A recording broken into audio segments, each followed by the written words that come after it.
Hi guys, welcome back to my channel, and I'm back with another movie review. Now, this movie was brought to me by BET Plus, and they just dropped it, so it's called Sworn Justice: Taken Before Christmas. So let's get into it.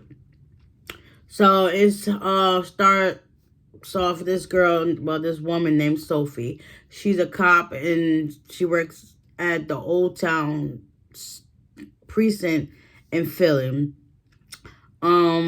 She's dating a lawyer named Ty Garrett.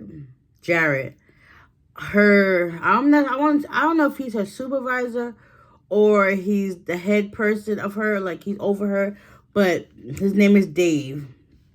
So it starts off with her busting a drug ring. Come to find out, the person she's busting was her ex-man when she was in that undercover life, named Maestro. His real name was Nico something, but whatever, Maestro.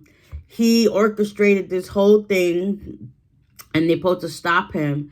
Eventually, he ends up getting a hold of Dave, which is I think it's a lieutenant or sergeant, and he ends up holding him hostage with a gun behind his back. And he was like, "Listen, I'm always going to get to you," because he loves Sophie to death, and Sophie basically moved on from that life or whatever, and she don't want no parts of him because he's now a drug lord and stuff like that. She trying to get him. He was like, "Listen, just 2 times you already killed somebody in my family, so the next time you won't be so lucky." So he ends up shooting Dave, and he ended up fleeing. So Sophie ran down to put pressure on Dave's wound, and it was just crazy. So come to find out, Maestro ended up going to jail. Dave ended up recovering from his wound. He ended up walking with a cane now, and then just so happens, Sophie's at her job. Like, I think it's like a few days later or something like that. Sophie's at her job. She ends up talking to her mother on the phone, saying she'll be home come over the next day for Christmas, the house. She'll be there at the church or whatever. And mother was like, "Yeah, I love you, and I know I'm proud of you, and I know how things are because that's how it was when I was working Vice and stuff like that." So that's one thing her and her mom got in common. They both work Vice, and they do that undercover work and stuff like that. So after she gets off the phone with her, Ty ends up calling her, and he's talking about how he wants to spend Christmas with her. She was like, "I'm about to spend Christmas with my mom," and she was kind of like taken aback, but he was like, "Okay, that's cool." And she was like, "How about New Year's?" And was like, "Yeah, okay." So as he's walking through the halls, some woman or person ends up touching him and grabs his badge off his coat. Because I guess since those are like connected ones that they don't really feel like if somebody like brush up on you, take it, just brushed and took it off. And he did not notice that one bit.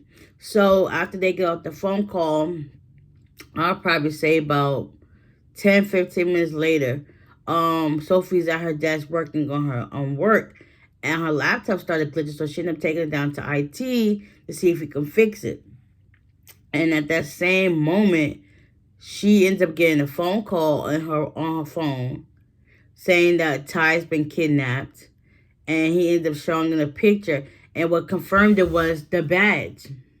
But I knew it wasn't him. But anyways, so, and also Ty ends up getting a phone call, and both were instructed to go into the bathrooms, or both the women and men's bathroom, and swap out their phones with the phones that he got. So basically, Maestro set this whole thing up so that they took him on a wild goose chase.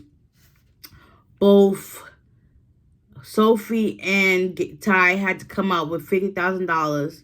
So basically, all in all, 100 G's, just so that they can both live and they'll both be alive and don't die.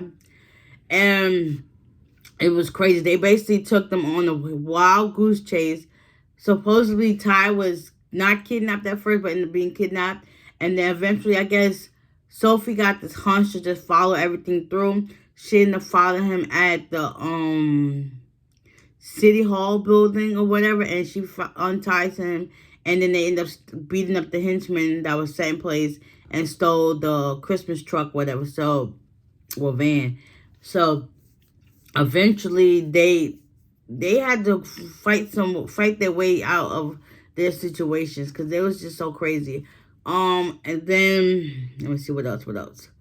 Come to find out, since they both came up with the money, they both want to know how each got the money. So Sophie went back to her old ways and got 50 G's from him because she had to fight everybody that was like on her because she's a cop now, so they're not how would you say, not up to par with what she does. So had she not been a cop, it would have been cool. So that she had to fight her way for the money. Ty, he had he was an ex-gamer, so he ended up playing really good and winning a lot of money. So he had it saved, so that was easy for him. Like, and what's cute? I understand. Like, it was cute that they both, like, they showed that they cared about each other because they each came up with the money. Like, they ain't think about that. Oh, okay, you got him, you got her. Okay, let me go get this money real quick. Not a question, no hesitation. Like, listen, that right there should show that y'all are both all into each other. But anyways, so after they get the do all of that, come to find out, Sophie's intuition paid off. It had to do something with all her connected cases. They end up showing up at Dave's house because that was somebody that she thought she could trust, and she ended up wiping herself up and stuff like that. And Ty and him went to go talk, and then it's like once they left, they just noticed like there was something off about him because he was like, "So how did y'all get here?" And Ty made up a story like, "Listen, we had to park a few blocks down so that we wouldn't be followed." Like, that right there with the red flag. Why are you asking how did they get here or whatever? So anyways, they leave, and that's when they notice, like, oh yeah. But Sophie didn't put two and two together. I noticed that he had something to do with it because it didn't make no sense, and my intuition was right at the end. But anyways, they end up going to Sophie's apartment. She realized somebody then broke in. She didn't leave her lights on, and all her case files that was ran through. So Maestro got into that. With the help of Ty's gaming world friends, was able to crack the encryption files that they had on that computer, and couldn't find out there was a live bomb set at the church where she was supposed to meet her mom at, and then she ended up calling her mom, and her mom never picks up. So they both just go to the place. They find him there. They start fighting each other. Dave is there in the audience, in the pews, and whatever. So Sophie tries to call Dave for attention. He didn't hear. So her and Maestro's upstairs fighting. After Ty and Maestro got into, Maestro ended up hitting Ty in the head with the butt of his gun, so that knocked him out for a few. So now Sophie and Maestro are getting into it. Maestro wants Sophie forever, and she's like, "Listen, just get over yourself. It's not going to happen." So he ends up having the detonator in his hand. She ends up kicking him and knocking it out of his hand. Just so happens it falls downstairs where the pews are, and the people are sitting down with the congregation, and it got kicked under the seat. Now somebody had ended up kicking it over more so that nobody couldn't see. Nobody didn't pay no attention to that. So eventually Ty was able to recover from his little knockout, and lets everybody know that there's a gas leak, so that everybody had to leave the church. Everybody gets outside or whatever. And he's calling for Sophie. Sophie, next thing you know, you hear half of the church done blew up. And then, like, a few seconds later, Sophie comes out coughing and stuff like that. And he was, like, so happy that, she was able to get saved. I don't know what happened to Maestro. I don't know if he died in the fire or he escaped. Come to find out, Dave was like, I don't know, we need to talk to the chief and see what's going on. And then Sophie was like, yeah, because I don't know how to explain the last 20 hours. Like, he was like, I'll go with you. Like, that right there should have been a red flag. Like, if you wasn't in the midst of everything, why would you need to go with her? I guess to see how her story pans out. But, it makes sense. Like, I knew he had to be the Winkler because she kept saying that it had to be somebody on the inside, like a dirty cop. Henceforth, he was a dirty cop. So I'm trying to think, was he playing along with Maestro the whole entire time, like had to get shot on purpose just so to make it look real? because at the end, after everything was gone, she went and got checked out by the ambulance, whatever. He ends up walking off with his cane. Next thing you know, he does this to the car, and it happens to be the same car that was following them this whole entire time.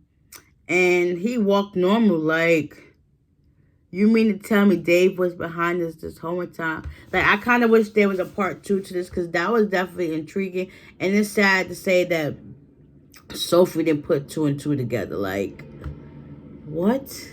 And then when they was riding around and stuff, like they're trying to figure out this where the things were, they was like all this machinery looked like it's somebody from the inside, like an inside police job, and he was the one behind it all. Like, definitely dirty. Like, you want to do your job, but then at the same time you're playing dirty. Like, no, make it make sense. But anyways, that was this movie was kind of crazy, but it was also good at the same time. So with that being said, I hope you guys enjoyed this review. Y'all can check this movie out on BET Plus, or if y'all want to wait a few months down the line and watch it on BET, that's up to you. But anyways, with that being said, I will see y'all in the next one.